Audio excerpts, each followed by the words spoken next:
Guys, welcome back to another timeless reading from the Spirits of Nature.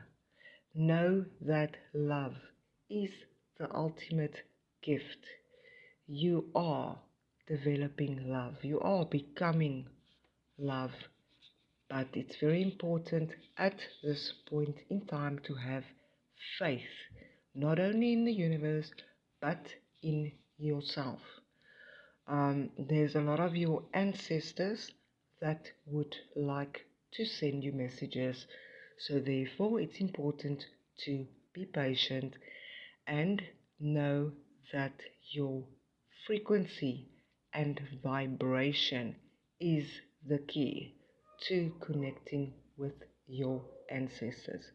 This will be revealed when a lot of knowledge will be coming through. Thank you guys. Bye bye.